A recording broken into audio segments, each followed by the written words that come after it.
Effectivement, il voit le cinéma comme une très grande menace parce que ça va démoder toute une forme du roman, entre autres le roman descriptif. Donc pour lui, il faut revenir à une forme de roman qui va être en compétition avec le cinéma et cette compétition doit se faire à armes égales.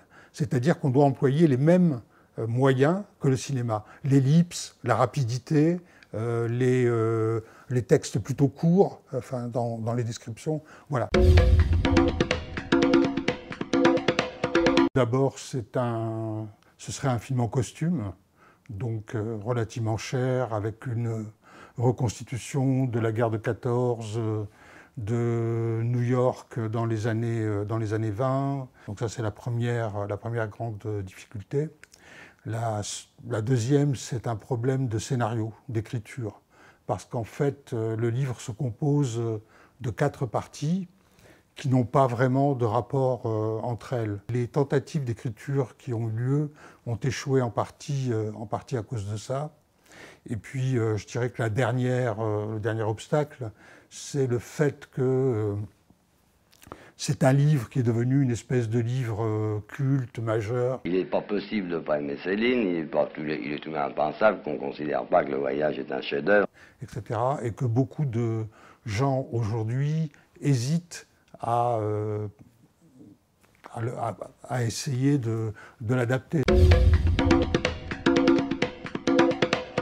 Son passage à Hollywood, pour lui, si on a refusé de faire son film, c'est parce que ce sont des producteurs juifs, que ces producteurs juifs n'ont aucun sens artistique, sont strictement liés à des problèmes financiers, et donc ils sont incapables, structurellement, si j'ose dire, de voir quelles sont les capacités de son livre, et encore moins de l'adapter au cinéma.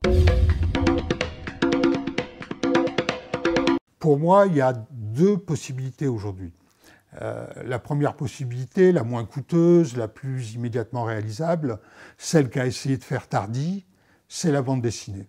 L'autre possibilité, c'est évidemment ce qui se fait aujourd'hui, à savoir la série. Voilà. Comme je vous l'ai dit tout à l'heure, le livre se compose de 4 parties qui n'ont pas grand rapport entre elles. Donc, on pourrait imaginer que chacune de ces parties soit traitée à part. Après, il y aurait une continuité,